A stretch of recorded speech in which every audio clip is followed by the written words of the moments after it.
on se... Oh, ça y est, le message est parti.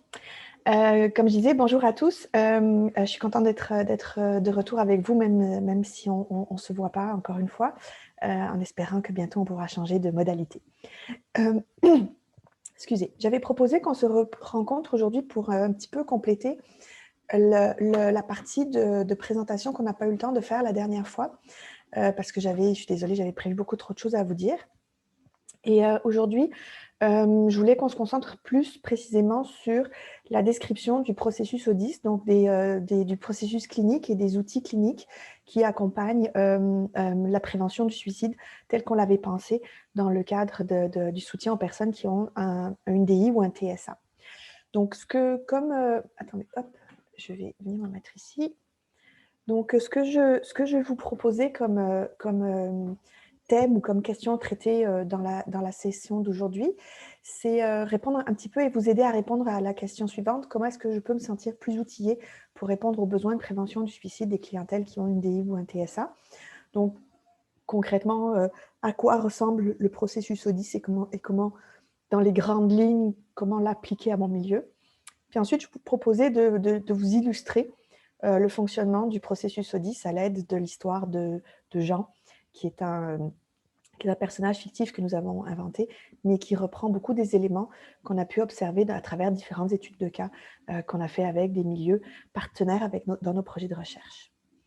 Donc, en espérant que ça vous convienne, encore une fois, si vous avez des questions en cours de route, n'hésitez pas à les poser. Je pense que Sophie va s'occuper de faire le relais parce que je ne vois pas, dans l'état actuel des choses, le chat du Zoom. Donc, si vous êtes prêts, on peut y aller. Donc, la grande question, comment est-ce que je peux me sentir plus outillée pour répondre aux besoins des préventions du suicide de mes clientèles? C'est beaucoup basé sur ce dont on a déjà parlé, évidemment, améliorer nos connaissances, comprendre nos attitudes, comprendre ce que ça nous fait d'avoir affaire à une personne qui a des idéations suicidaires ou qui a fait une tentative de suicide ou qui prévoit faire une tentative de suicide.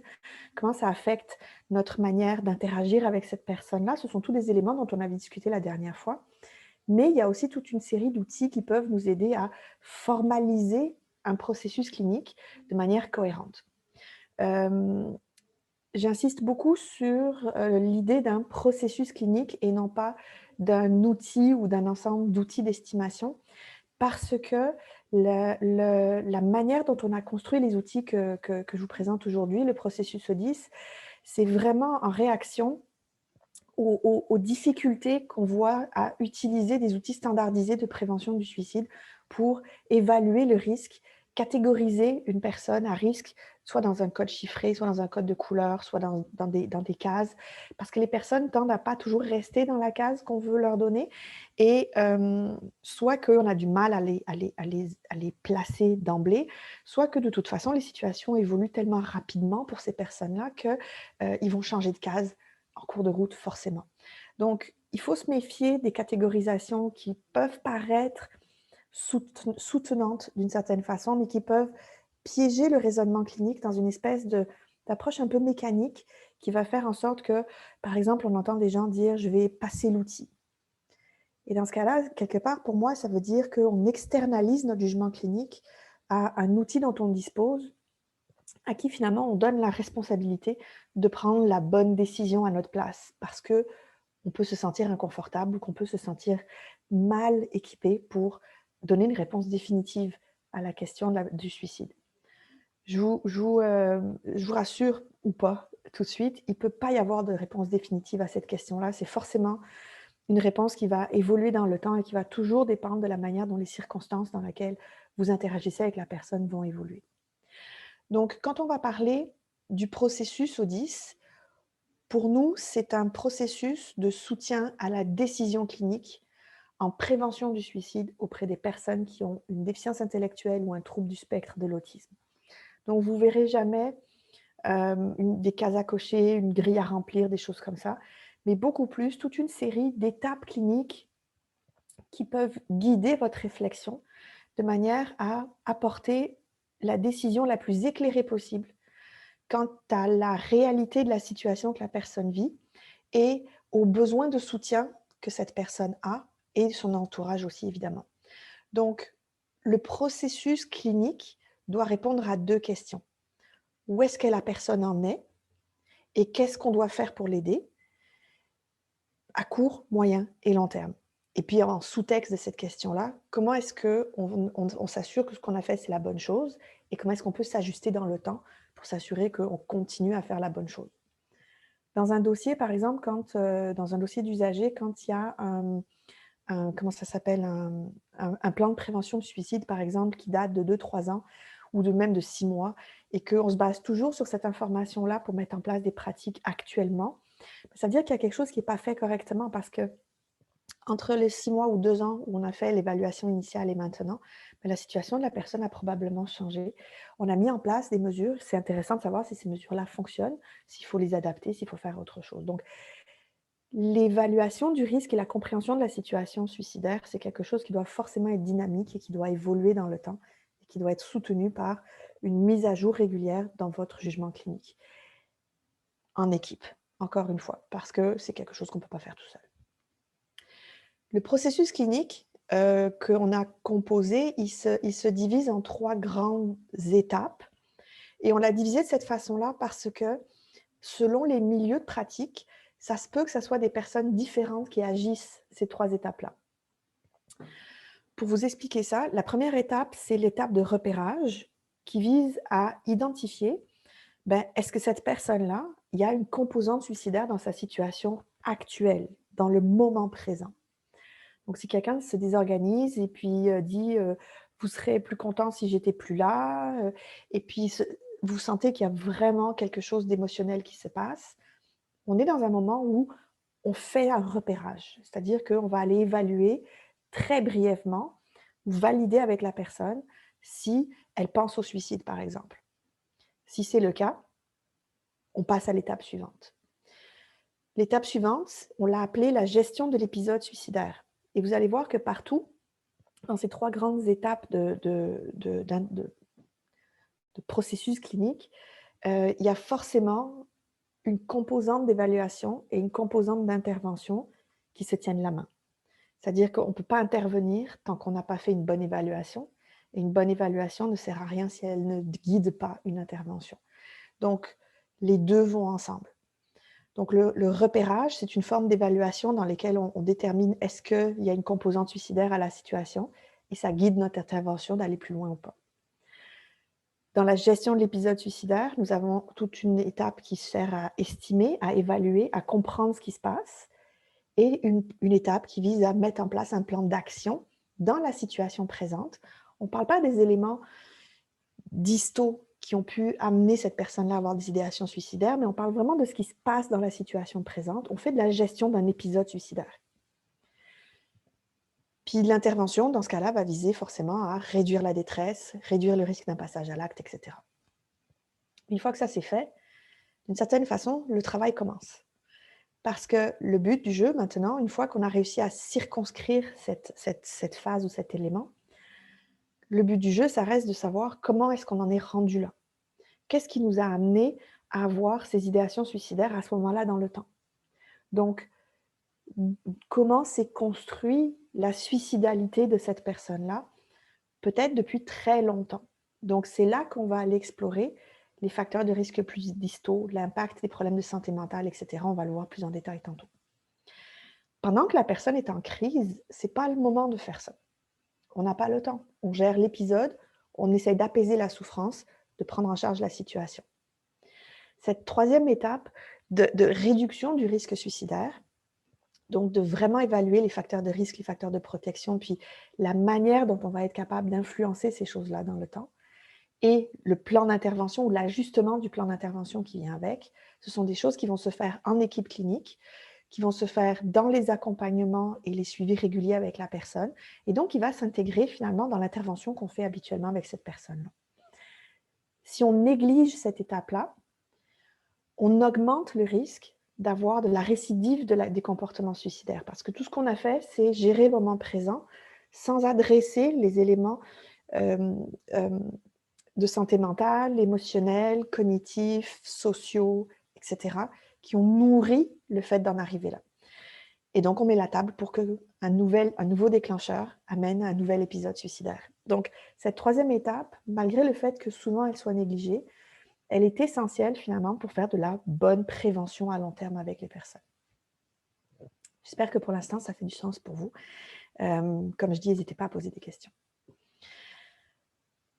Donc, je vous propose qu'on passe à travers chacune de ces 3 grandes étapes ensemble et je vais vous en expliquer les grandes lignes et la manière dont on a organisé finalement le matériel d'accompagnement au jugement clinique qui vient avec les outils du processus ODIS en lien avec ces 3 étapes-là. Donc, la première étape de repérage, elle vise à répondre aux 2 questions que je vous ai mis là. Est-ce que la personne présente des manifestations suicidaires? Et qu'est-ce que je dois faire pour aller plus loin dans mon analyse du risque suicidaire et dans les actions à mettre en place? Le repérage peut être fait, c'est pour ça que je vous disais que c'est séparé, parce que le repérage peut être fait en milieu scolaire, par la famille, dans les plateaux de travail, dans les services de réadaptation, par des personnes qui ne sont pas du tout spécialisées de la prévention du suicide, mais qu'on peut sensibiliser à observer certains indices et à les prendre au sérieux, ces indices-là, de manière à référer la personne aux bonnes ressources pour aller plus loin s'il y a besoin qu'on aille plus loin et qu'on fasse une analyse plus approfondie de la situation. La manière dont on a construit les outils dont je vous parlais de soutien au jugement clinique du processus ODIS, c'est 4 pages qui ont toutes la même structure, de façon à pouvoir aider à s'y retrouver. Donc, la première page, attendez, je vais mettre ici ma souris, comme ça, je pense que vous allez la voir. La première page du plan global de prévention de suicide qui vient avec le processus ODIS, qui est repérer la personne à risque, ça nous dit quand le faire ici, donc quand on est inquiet pour une personne ou qu'elle n'est pas, ou que c'est pas clair qu'elle soit en train de vivre un épisode suicidaire, on fait un exercice de repérage. Une personne qui dit « je suis tannée, je veux me suicider », on est dans une perspective suicidaire. Donc, le repérage, d'une certaine façon, il est fait, c'est clair. Il n'y a pas d'ambiguïté sur le fait qu'il y a une composante de suicidalité dans le discours de la personne. Il faut aller plus loin pour l'explorer et comprendre comment il s'est bâti et comprendre qu'est-ce qu'on doit faire pour aider la personne et apaiser la souffrance. Dans les cases, donc, ces outils-là soulignent aussi l'importance de la prise de notes à travers puis comme dans tous les processus cliniques que vous mettez en place, c'est important de documenter ce qu'on a fait de façon à être capable de s'y référer, mais aussi de façon à être capable que des gens de l'équipe qui travaillent avec nous puissent s'y référer et comprendre ce qui se passe. Donc, par exemple, quand on va avoir quelqu'un qui a des idéations suicidaires, c'est important d'écrire très clairement c'est quoi les mots de la personne. De façon à ce que quand on va retourner lui parler plus tard, on est capable de réutiliser ces mots à elle pour réintroduire la conversation sur le sujet. Et aussi, on est capable de communiquer beaucoup plus clairement avec les collègues sur quoi finalement on se base pour comprendre que c'était un épisode suicidaire. Donc, la prise de notes est vraiment importante pour décrire ce qu'on voit puis pour documenter ce qu'on a fait.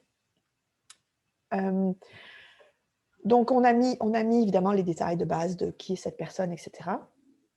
Et dans les cases bleutées gris, on a mis des indices et des éléments, des indices à observer, puis des éléments sur lesquels appuyer le jugement clinique.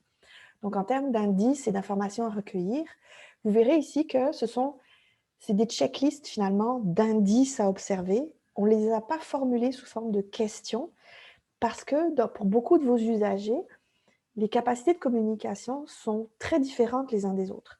Et donc, c'est très difficile de dire cette question-là, tout le monde va la comprendre. Par contre, vous connaissez votre usager, vous savez comment communiquer avec. Voici les thèmes que vous devez observer ou vous pouvez observer chez cette personne-là. À vous de voir quelle est la meilleure façon de le formuler avec cette personne dans l'interaction pour être capable d'aller chercher cette information avec elle.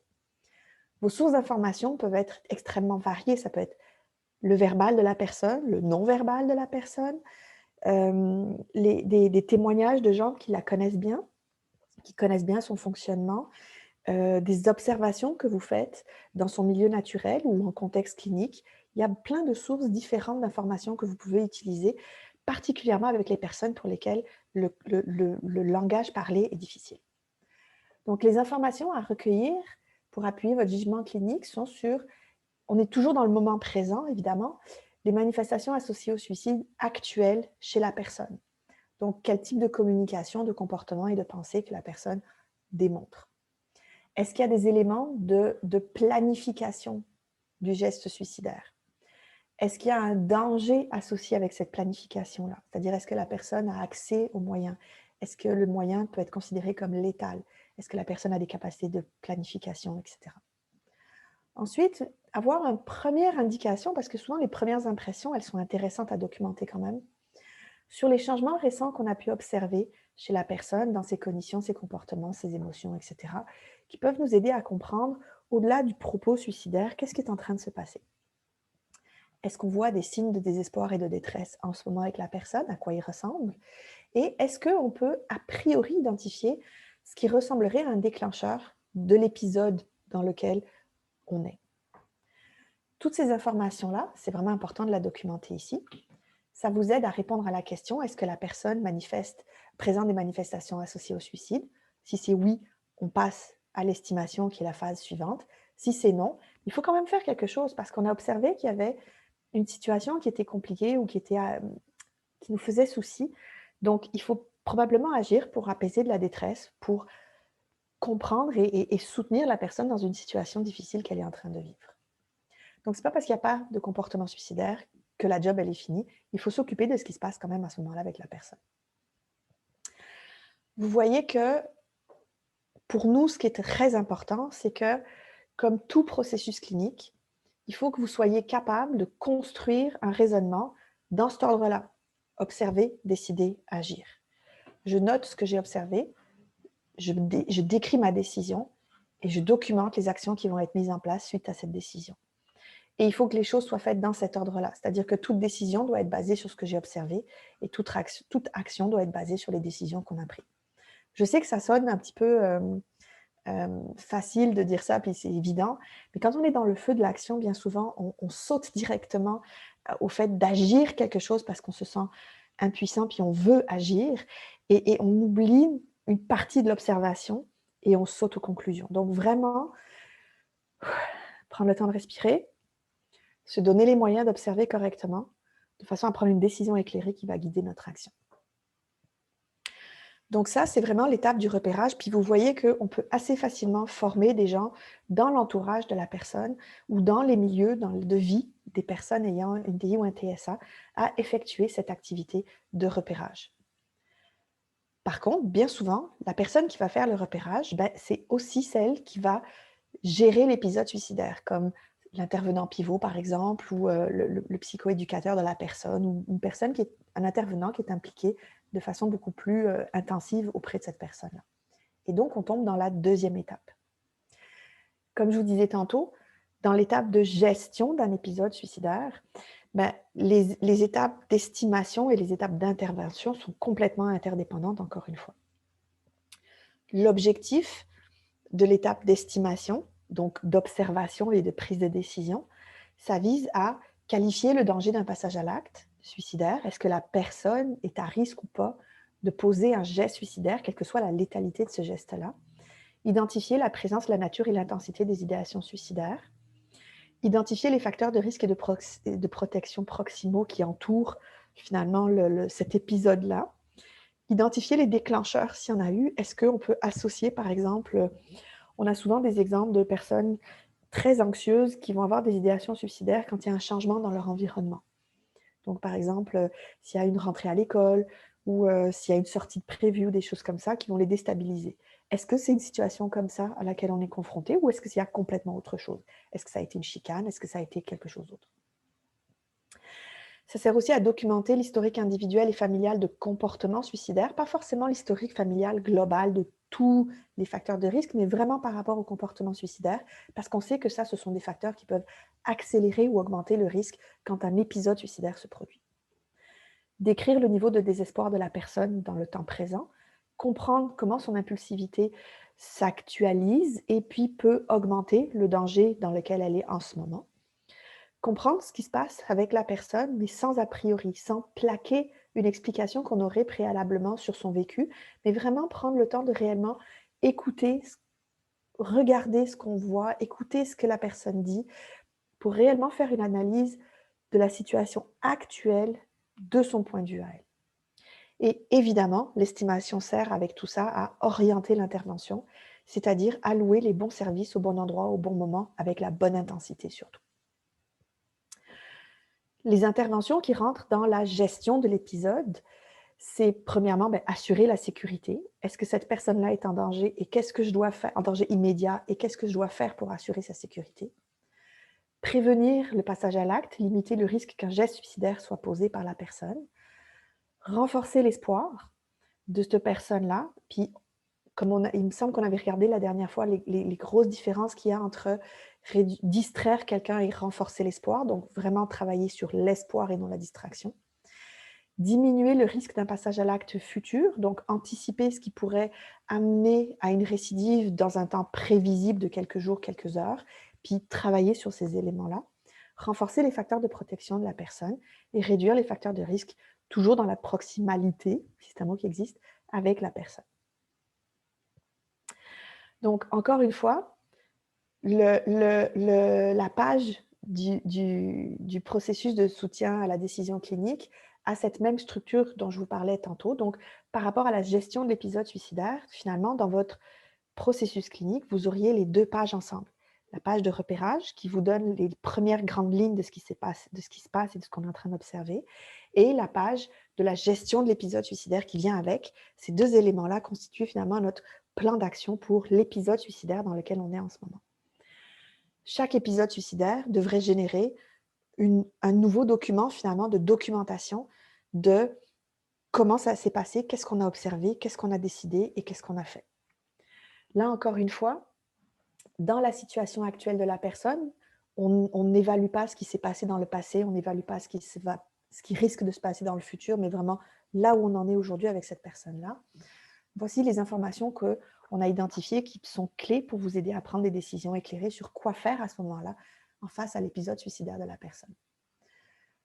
Donc, pour compléter l'information que vous avez obtenue lors du repérage, il faut travailler sur les facteurs de risque associés à l'épisode suicidaire actuel. Donc là, on vous a mis tous les éléments qui semblaient vraiment pertinents à observer, donc les antécédents de manifestations associées au suicide, de la personne et dans son entourage, son impulsivité, son agressivité, la présence de troubles mentaux et de troubles associés, les types et les niveaux de DI-TSA qui vont nous aider à comprendre probablement la capacité de planification, etc. de la personne. Donc ça, c'est tous des trucs qu'on n'a pas forcément besoin de demander à la personne qui est en détresse, mais dont il faut qu'on tienne compte dans notre analyse pour comprendre ce qui est en train de se passer. Qu'est-ce que j'en étais? Ah oui, les relations interpersonnelles, les comportements de risque ou de blessure, l'état de désorganisation en ce moment, d'intoxication en ce moment, désespoir, exaspération, etc., capacité de planification. Il peut y avoir des facteurs de protection qui vont avoir un impact aussi intéressant pour réduire le risque. Il faut les prendre en compte aussi, et les cultiver dans l'intervention qu'on va mettre en place après avec la personne. Donc, est-ce qu'elle a des options variées d'expression et de résolution de problèmes? Est-ce qu'il y a du soutien en général lors d'événements stressants ou difficiles? Est-ce qu'elle a des raisons de vivre, puis c'est lesquelles? Quel est son niveau d'ambivalence? Est-ce qu'il y a du soutien social, etc. On peut ici aussi documenter de façon plus poussée les moments critiques qui sont associés à l'épisode de manifestation suicidaire actuelle. Donc, est-ce qu'il s'agit de chronicisation de situations d'impuissance, d'accumulation d'événements mineurs, etc., d'événements prévisibles? Tous ces éléments-là sont définis beaucoup plus en détail dans les documents qui accompagnent l'outil, puis vous pouvez les trouver très facilement sur le site. Il y a aussi tout un élément en lien avec les exigences du milieu, parce qu'on a observé que souvent, quand il y a une inadéquation entre les capacités actuelles de la personne et les exigences qui sont posées à cette personne-là, ça peut amener des organisations et des idéations suicidaires dans ces moments-là. C'est-à-dire que, par exemple, si la personne est plus fatiguée, moins fonctionnelle que d'habitude et que les exigences sont là, puis qu'elle se situe comme ça, elle se sent inadéquate, incapable et elle se sent en situation difficile et ça peut amener des idéations. À l'inverse, quand une personne est à son pic de fonctionnement, puis que les exigences sont là, elle peut se sentir encadrée, retenue, empêchée et ça peut l'amener aussi à avoir des idéations suicidaires. Donc, c'est important de comprendre si le fit est bon au moment présent entre ces deux éléments-là. Puis aussi, ici, on vous suggère de documenter les conséquences de l'épisode de manifestation suicidaire sur les relations, les activités, les émotions, les conditions, l'entourage, etc. C'est quoi l'impact que cet épisode-là a sur ce qui se passe dans la vie de la personne? Parce que dans l'étape suivante, vous allez voir que c'est souvent à travers cet impact-là et la manière dont c'est géré que ça peut générer une forme de récurrence et une forme finalement d'utilisation des idéations suicidaires comme un outil de communication ou un outil pour obtenir quelque chose de son entourage. C'est parce que c'est déjà arrivé. Donc, documenter comment l'entourage réagit puis l'impact que ça a. C'est important. Donc ici, encore une fois, recueillir les informations que vous avez observées, répondre aux 4 questions clés qui nous permettent de comprendre c'est quoi le niveau de danger et le niveau de risque et de suicidalité de cette personne-là. Est-ce qu'il y a un danger de passage à l'acte prévisible si la personne est laissée seule? Est-ce qu'il y a un danger de passage à l'acte prévisible dans les prochains jours? Est-ce qu'elle a des idéations suicidaires sérieuses? Et est-ce que la situation peut changer rapidement pour cette personne? Plus il y a d'éléments qui nous disent de répondre oui à ces questions-là, ben plus notre plan d'action, il va falloir qu'il soit serré et intense pour assurer la sécurité de cette personne. Évidemment, on vous a mis les grandes pistes d'intervention ici sur lesquelles vous pouvez vous baser pour déterminer c'est quoi votre plan d'action, de façon à répondre aux besoins de la personne dans le temps présent. Clôturer le processus de gestion d'épisodes suicidaires, c'est un élément fondamentalement important aussi, de façon à s'assurer que la personne a bien compris, a compris l'évaluation qu'on a faite, l'intervention qu'on a mis en place, adhère à l'intervention qui est en place, que l'entourage adhère aussi et qu'on va être capable d'agir finalement les choses qu'on a prévu de faire ensemble. Ensuite, encore une fois, observer, décider, agir dans cet ordre-là, ce sont les choses, c'est le processus clinique qu'il est important de suivre. Je ne l'ai pas mis ici parce qu'on n'aura pas le temps d'en parler à très long terme, mais avant qu'on passe à la dernière et troisième grande étape du processus clinique, faisant partie finalement de la gestion d'épisodes suicidaires, il y a une étape de suivi qui doit être faite. Quand on a mis en place un plan d'action parce qu'une personne avait des idéations suicidaires, il faut y revenir. Il faut décider au bout de combien de temps c'est important qu'on s'en reparle. Ça peut être en quelques heures si le danger est très élevé, si la personne est en très grande détresse, ou ça peut être quelques jours ou peut-être même 1 ou 2 semaines si la situation est plus facile à contrôler, c'est-à-dire que la personne coopère bien, par exemple, a des idéations, qu'on a trouvé des raisons de vivre, qu'on a pu mettre en place un plan pour augmenter l'espoir, etc. On peut mettre un peu plus de temps avant qu'il y ait un suivi. Mais il faut qu'il y ait un suivi quand même et que le suivi soit documenté. Parce que le suivi, il permet de déterminer est-ce qu'on maintient les mesures de sécurité qu'on a mises en place? Est-ce qu'on doit en mettre d'autres en place? Qu'est-ce qu'on change au plan d'action qui a été fait? Comment est-ce qu'on doit s'adapter? Qu'est-ce qu'on a appris de la situation pour mieux réagir la prochaine fois si jamais il y a une prochaine fois? Donc, la troisième grande étape clinique, maintenant, c'est la réduction du risque suicidaire. Et encore une fois, on est dans une dynamique d'interaction perpétuelle entre évaluation et intervention. Dans le contexte de cette troisième étape de réduction du risque suicidaire, comme je vous disais tantôt, c'est une étape qui se fait en dehors du moment de crise, lors des suivis réguliers avec la personne. C'est des choses qui peuvent être discutées en équipe clinique, puis qui vont peut-être même affecter le plan d'intervention qui est mis en place avec la personne, sans qu'on ait nécessairement eu une interaction complémentaire par rapport au suicide avec cette personne-là, parce que vous allez voir que les éléments qui sont abordés dans cette troisième et dernière étape, ce sont des éléments qui font partie du background finalement de la personne. Donc, les objectifs d'évaluation dans ce contexte-là, c'est de compléter l'information qu'on a recueillie pendant qu'on gérait l'épisode suicidaire pour identifier les facteurs de risque et les facteurs de protection plus distaux, les facteurs de vulnérabilité qui agissent à long terme, finalement, sur la construction du risque suicidaire chez cette personne-là. Au-delà d'un épisode, notre iceberg du risque suicidaire, à quoi il ressemble.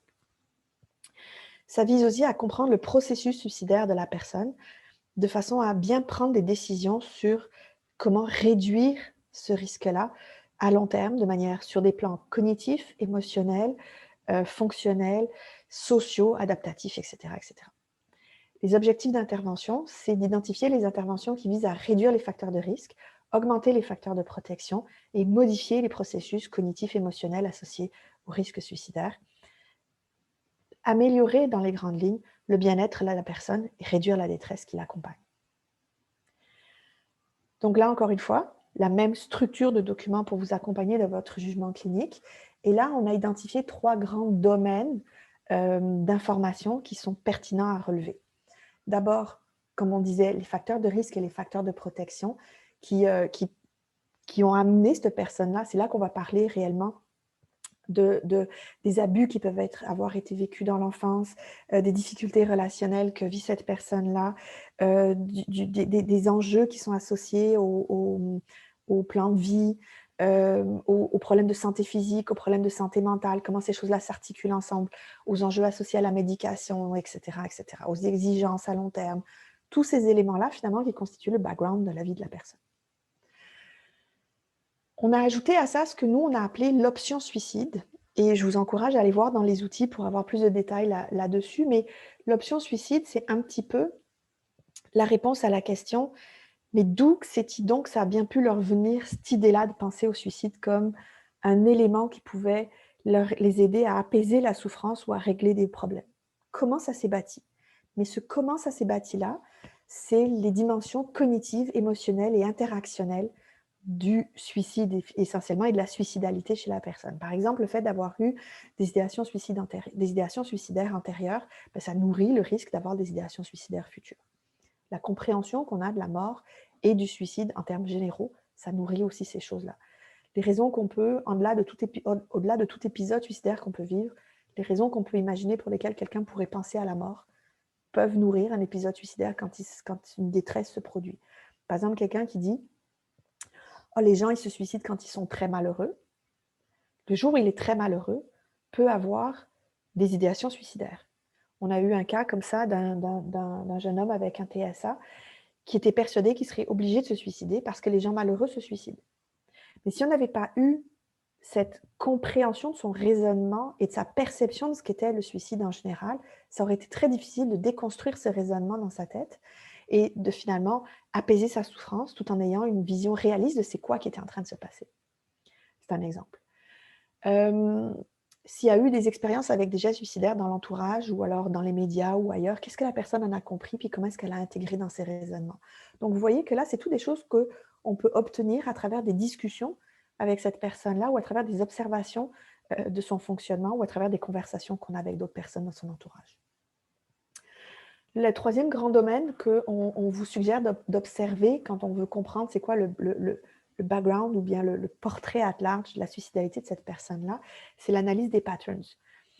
On sait que les personnes, on a observé en tout cas que les personnes avec une DI ou un TSA ont tendance à avoir plus de comportements suicidaires, plus de récurrence de comportements suicidaires que dans la population générale, même si ce n'est pas encore documenté de façon extrêmement rigoureuse, il semble y avoir cette tendance-là. Donc, s'il y a une récurrence, dans ce cas-là, ça veut dire que ça se peut qu'il y ait un pattern et que des situations similaires amènent des réactions similaires et que donc les idéations suicidaires ou les tentatives de suicide fassent partie de patterns de fonctionnement. On ne doit jamais présumer d'un pattern de fonctionnement, on doit l'observer, l'analyser et le comprendre au fur et à mesure qu'il se produit.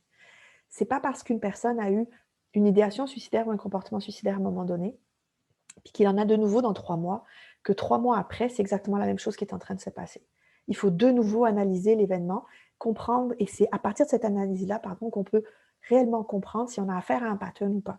D'où l'importance de documenter correctement les épisodes à travers les outils que je vous ai montrés en premier, qui permettent d'avoir ce recul-là et puis de revenir voir ce qui s'est passé et de dire « Ah oui, tiens, en effet, ça ressemble beaucoup » ou « Ben non, tiens, finalement, ce n'est pas du tout la même chose ».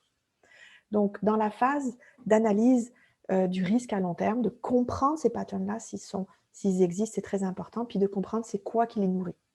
Et de comprendre aussi de quelle manière nos interactions avec la personne peuvent nourrir le pattern de comportement suicidaire.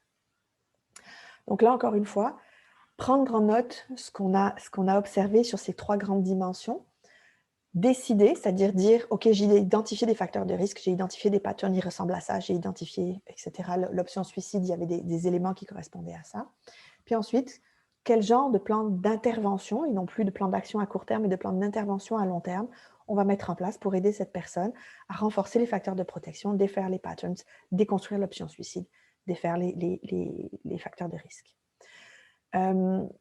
encore une fois, observer, décider, agir. C'est un mantra, observer, décider, agir. D'abord, je regarde, ensuite, je distille ce que j'ai observé dans une décision clinique qui documente l'action que je vais mettre en place en équipe. Et je vous suggère tellement de le faire en équipe avec plusieurs collègues multidisciplinaires, etc. On pourrait peut-être prendre un petit 2 minutes si du monde a des questions par rapport à ces éléments-là, parce que l'étape suivante, c'était de vous montrer à quoi ça peut ressembler le processus clinique dans son entier, utilisé avec une étude de cas. Est-ce que vous auriez des questions au point où on en est, ou est-ce que ça va pour l'instant? Oui, j'ai une question d'une dame qui s'appelle Véronique. C'est un cas bien précis. Elle me dit, j'ai un dossier où le jeune de 19 ans dit vouloir se suicider en février 2022 s'il ne réussit pas à changer. Mais il ne sait pas ce qu'il doit changer en lui pour y arriver. Comment l'aider à formuler ce qu'il cherche à vouloir atteindre, pardon. Et elle nous dit qu'il a déjà son plan détaillé avec un moyen et un endroit. OK, OK. Puis c'est un moyen létal, j'imagine, ou dangereux, qui est pensé. En tout cas, on va présumer que c'est ça. Écoutez, c'est une méchante grosse question. Probablement que, puisque si c'est un jeune qui a un TSA et qui a probablement des rigidités au niveau des cognitions et au niveau de la pensée, la bonne nouvelle, c'est que vous avez un an, presque un an, pour anticiper ce qui se passe et essayer de comprendre et de déconstruire son plan, puis d'essayer d'augmenter ses facteurs de protection, puis de travailler sur, justement, c'est quoi les différentes alternatives qu'il peut mettre en place pour faire évoluer qui il est et les choses qui ont besoin d'évoluer. Je ne mettrais peut-être pas trop l'accent pour l'instant dans le plan d'intervention à court terme, en tout cas. Je ne mettrais peut-être pas trop l'accent sur son plan suicide, mais de le garder en background pour parler d'autre chose avec lui. Tantôt, je disais qu'il ne faut pas distraire les gens pour faire passer une émotion, mais de ne pas se concentrer sur ce discours-là, mais de se concentrer sur un autre discours qui serait peut-être parallèle, constructif pour lui, et qui pourrait finir par remplacer ce discours sur la mort qu'il a pour l'instant. Il y a comme, je ne sais pas si ça peut vous parler, mais d'avoir un discours en « et », de dire, tu as ce plan-là de te tuer en février, puis ce serait intéressant de savoir pourquoi cette date-là, qu'est-ce qu'elle a comme signification pour lui, est-ce que c'est une date anniversaire ou quelque chose comme ça. Tu as ce plan-là, et j'aimerais ça qu'on ait un plan B. Et j'aimerais ça qu'on ait un deuxième ou un troisième plan. Et ces deux plans-là peuvent vivre côte à côte pendant un grand bout de temps. Parce que plus on va essayer de faire disparaître ce type de cognition chez une personne sans avoir quelque chose de positif et constructif qui s'est bâti en parallèle, là, on va se planter. Parce qu'on est dans une confrontation finalement, plus que dans une co-construction avec la personne. Tu veux te suicider, mais moi, je veux que tu fasses autre chose, mais moi, j'aimerais que ça soit autrement. Tu veux te suicider, ok. Et j'aimerais qu'on réfléchisse à cette autre chose-là. Je ne sais pas si c'est quelque chose auquel vous pouvez penser pour vous aider avec ça.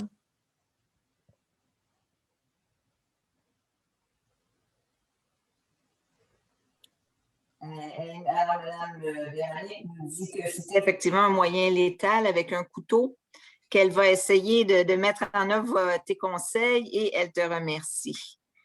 J'ai d'autres questions. Quelqu'un qui me dit, les documents semblent complexes. Je comprends que c'est un document différent par étape. Oui. OK? Ouais. C'est que ça paraît complexe, mais en fait, l'idée, c'est d'accompagner une démarche clinique qui ne se fait pas d'une shot, de toute façon.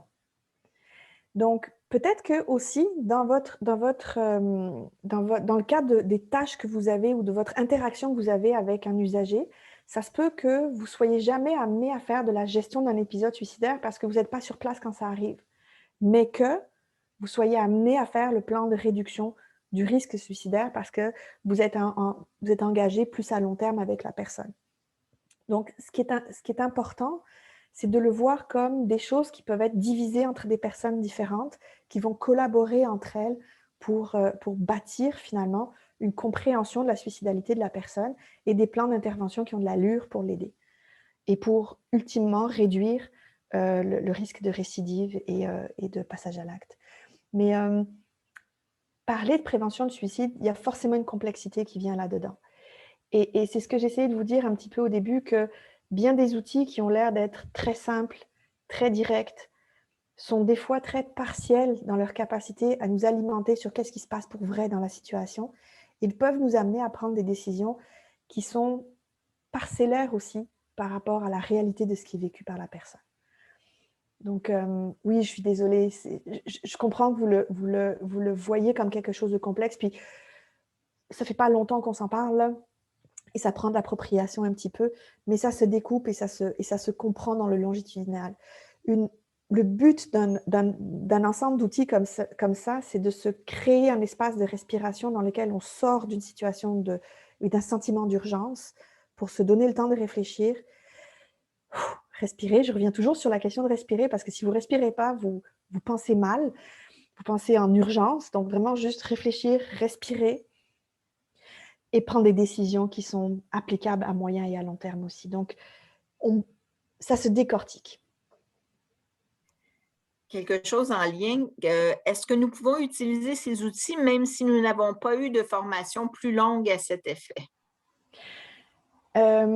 À partir du moment où vous vous sentez à l'aise et que vous prenez le temps de vous les approprier comme il faut, etc., vous pouvez les utiliser. Il y a le SQE-TGC organise des formations de formateurs, donc il va y avoir de plus en plus de formateurs disponibles dans les milieux.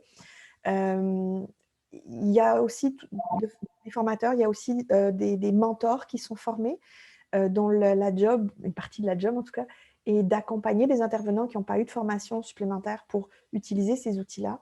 Parce qu'on est très conscient du fait aussi que c'est difficile d'organiser des formations à grande échelle, de grande ampleur, pour des pratiques qui ne sont pas utilisées tous les jours, dans des milieux où de temps en temps, il y a des usagers qui ont des idéations, de temps en temps, il ne se passe rien. Si on ne pratique pas, ce n'est pas facile. Donc, c'est pour ça qu'on a vraiment développé cette stratégie avec des mentors. Donc, il y a de plus en plus de mentors qui vont être formés dans les milieux, qui vont pouvoir vous aider aussi à vous les approprier. Mais en attendant, si vous avez envie de les utiliser, n'hésitez pas. Alors, c'est tout ce que Bon. j'ai pour OK. l'instant. Donc, ce que je vais faire, c'est que je vais vous raconter une histoire. Je vais vous raconter l'histoire de Jean à travers et puis vous montrer un petit peu comment les outils peuvent être utilisés à travers une illustration. Donc, je vais vous la lire parce que je n'ai pas de talent pour me rappeler de tous les détails. Alors, je vais jouer le rôle de la personne qui vous lit l'histoire. Donc, je vous présente Jean.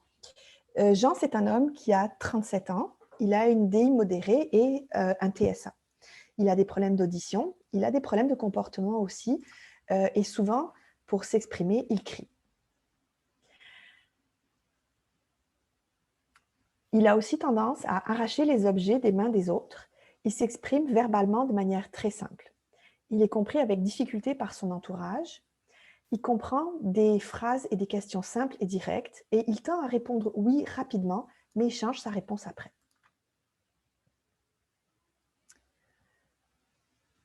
Il vit en RI dans la banlieue de Montréal. Il a peu de contact avec sa famille d'origine, ses parents sont décédés et il a une sœur qu'il voit très rarement. Il reçoit des services de la direction des ITSA. Il a une intervenante pivot. Il ne peut pas travailler, mais il participe aux activités sociales et à la cuisine, à la RI et au sein du CRDI. Donc ça, ce sont les gens qui interviennent auprès de lui. Lors d'une sortie au dépanneur, Jean a crié après un autre résident et a fait tomber ses achats sur le sol.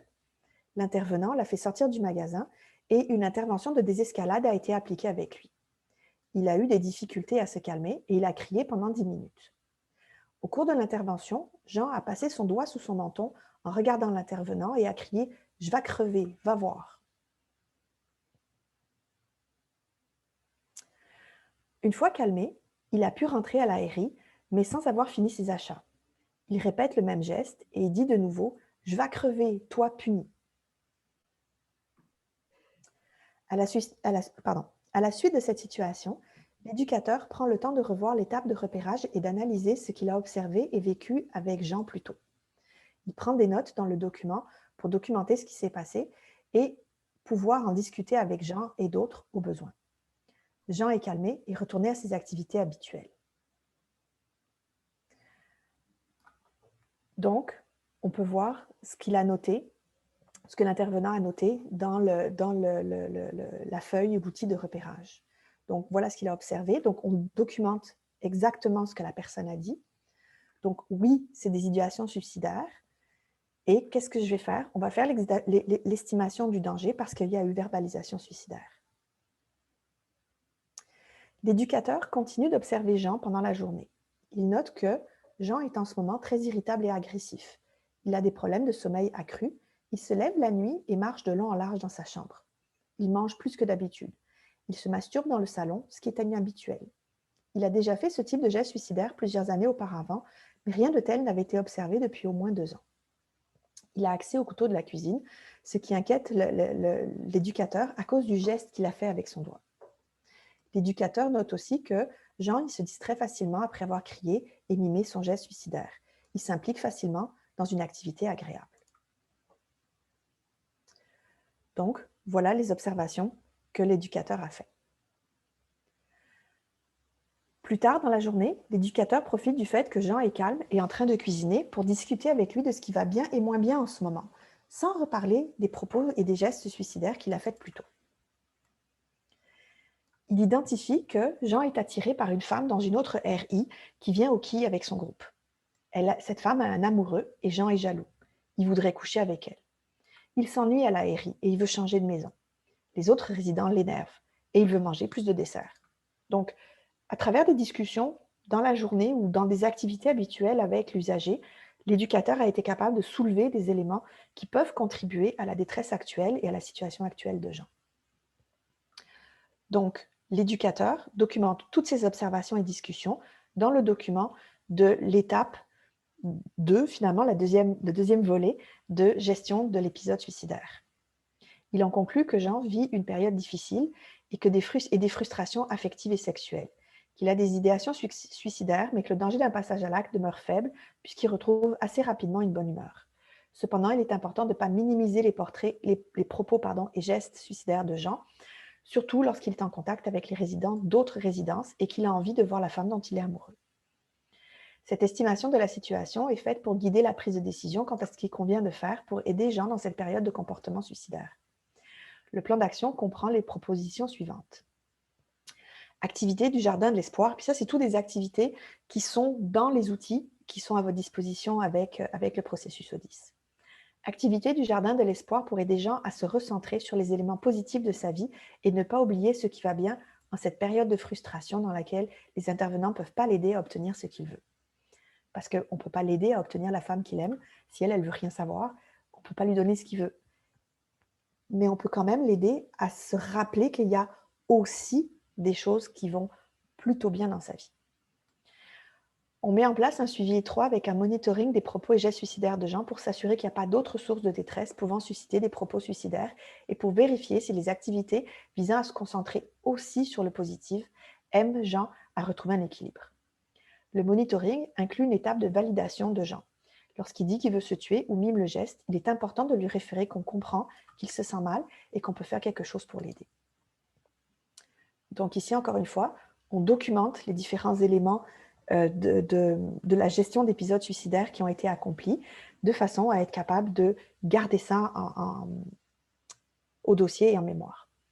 Suite à la mise en place de ce plan d'action, l'éducateur reparle avec Jean pour lui dire ce qu'on va faire des choses ensemble pour l'aider à se sentir mieux quand ça ne va pas. L'éducateur s'appuie sur les recommandations pour clore la rencontre d'estimation et pour discuter avec Jean du plan d'action. Suite à son intervention, l'éducateur transmet à la psychoéducatrice les résultats de l'estimation et du plan d'action qu'ils ont construits ensemble. Les deux prévoient de faire un suivi avec Jean.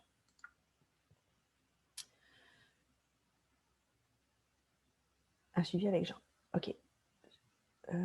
Pourquoi c'est pas passé? OK, excusez. Maintenant que la situation actuelle a fait l'objet d'un plan d'action et que les suivis sont mis en place auprès de Jean en collaboration avec les intervenants qui le côtoient quotidiennement, Il est temps d'explorer les facteurs ayant amené Jean à avoir un épisode suicidaire afin de décider quelles interventions à plus long terme doivent être mises en place pour l'apaiser et réduire le risque de récidive. La psychoéducatrice effectue une première analyse de la situation globale de Jean et l'évaluation des facteurs de risque plus distaux.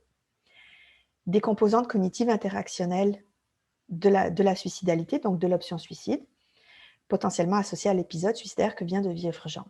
Cette évaluation est faite en collaboration entre la psychoéducatrice, l'éducateur et le responsable de l'ARI. La psychiatre, qui suit Jean 2 fois par année, est également consultée par téléphone pour donner son avis sur la situation de Jean. Donc, vous voyez qu'à ce moment-là, on inclut dans l'analyse tous les gens qui peuvent avoir un avis à donner sur qu'est-ce qui se passe dans la situation, puis quelles idées on peut mettre en place pour apaiser la situation avec l'usager. Ça ne marche pas parce que... Voilà. Suite à ces discussions, la psychoéducatrice documente les informations recueillies sur les facteurs de risque dans le document d'évaluation des facteurs de risque à plus long terme. Elle note les facteurs de protection suivants. Jean participe facilement aux activités qui lui sont proposées, il aime faire la cuisine, il aime jouer aux cartes avec les intervenants et d'autres résidents, il aime écouter de la musique avec son casque, il aime regarder la télé avec les autres au salon, il aime être seul dans sa chambre quand il est fatigué et il aime s'occuper du chat. Concernant l'option suicide, la psychoéducatrice note que, dans son milieu de vie, personne ne sait s'il a déjà entendu parler de la mort en termes positifs. Quand on l'interroge, Jean fait comprendre qu'il veut se tuer pour faire de la peine à quelqu'un, parce qu'il en a marre de vivre à la résidence, parce qu'il veut coucher avec une femme. Il indique aussi que c'est mal de se tuer. Il a vu un suicide dans une émission télé récemment, mais c'est difficile de savoir ce qu'il en a compris. À la résidence, un autre résident a déjà eu des idéations suicidaires l'an dernier et il en avait parlé à Jean, qui avait l'air de vouloir le réconforter. Jean n'a pas de comportement d'automutilation. Et quand il a eu des propos suicidaires, ces derniers ont été ignorés pour pas que ça devienne une habitude et ça a disparu, selon la note qui était au dossier. Puis ça, j'ai mis ça parce que ça, c'est des choses que moi, j'ai déjà vues dans des notes prises dans un dossier une fois. Les bras m'étaient tombés. Donc, encore une fois, on documente ce qu'on a vu et puis ça permet de mettre en place le plan d'intervention.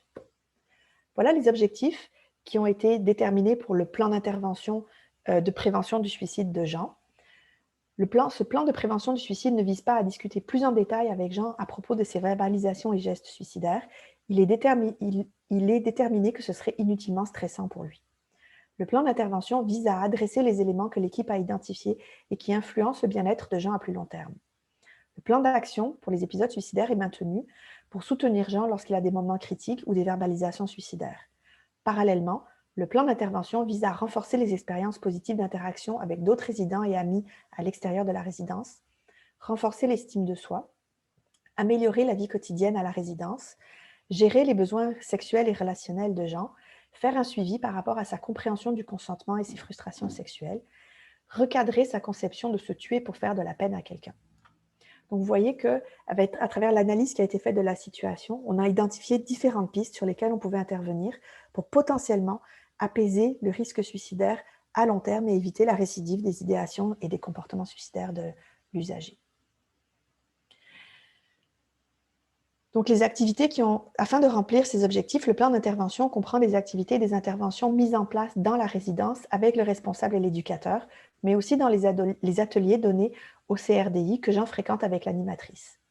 La psychoéducatrice propose un plan d'intervention qu'elle discute avec différents collègues et la psychiatre de Jean. Il contient les activités suivantes. Éviter le développement de bénéfices secondaires en lien avec les propos suicidaires. On n'en a pas parlé en détail, mais ce sont des choses qui sont importantes à mettre en place. Intervenir sur les capacités d'exprimer ses émotions et ses besoins, en particulier émotions et besoins affectifs et sexuels. Lui faire participer à un atelier sur l'estime de soi et intervenir sur les croyances de Jean en lien avec les comportements suicidaires, qui sont tous des cibles d'intervention que vous retrouverez dans les cahiers et avec des activités vraiment spécifiques ajoutées. Dans l'analyse des patterns de manifestations associées au suicide, s'il y a plus qu'un seul épisode, c'est important d'effectuer un suivi de l'évolution de Jean et de l'effet des interventions sur son bien-être et ses facteurs de risque. Il se peut que les propos suicidaires de Jean reviennent ou mettent du temps à disparaître, mais c'est correct. Le plan d'action est en place, les interventions à plus long terme sont également en place, son milieu est prêt à agir adéquatement lorsque Jean exprime de la détresse. le plan d'intervention est également en train d'agir pour réduire les risques que Jean développe de la détresse en intervenant sur ces facteurs de risque. Donc, c'est clair que c'est illusoire de se dire qu'on va arriver à faire disparaître complètement des idéations suicidaires comme ça. À partir du moment où on a mis en place un plan d'action puis un plan d'intervention, l'objectif, c'est d'arriver à les faire réduire jusqu'à temps qu'avec le temps, elles disparaissent. Donc, on documente ce qu'on va faire pour répondre aux différents besoins de Jean. Et évidemment, ce plan d'intervention-là fait l'objet de suivi régulier dans l'équipe clinique qui accompagne l'usager, de façon à s'assurer qu'on fait les mises à jour qui ont besoin d'être faites au fur et à mesure. En conclusion, je voulais vous dire que, essentiellement, ce qui est important quand on fait de la prévention du suicide, c'est de jamais hésiter à poser des questions directes, des questions ouvertes aux personnes. Vous ne leur donnerez pas l'idée de penser au suicide et ça va vous donner une vision beaucoup plus claire de ce qui est en train de se passer. C'est important aussi de comprendre comment vous êtes affecté par la situation parce que vous serez un meilleur intervenant en ayant une vision claire de qu'est-ce que ça vous fait à vous d'avoir un usager qui pense au suicide. C'est important de travailler en équipe. Ne vous laissez jamais la responsabilité d'être seul à gérer et à vous occuper de la situation d'une personne suicidaire. Et n'hésitez jamais à demander du soutien, soit de la part de vos collègues, de vos gestionnaires, des centres de prévention du suicide, ou quand vous en aurez dans vos milieux, quand vous en avez, de mentors qui sont plus outillés, qui peuvent vous guider dans vos interventions en prévention du suicide. Je vous ai mis le site web sur lequel vous pouvez retrouver tous les outils que je vous ai présentés aujourd'hui, ditsa-suicide.ca.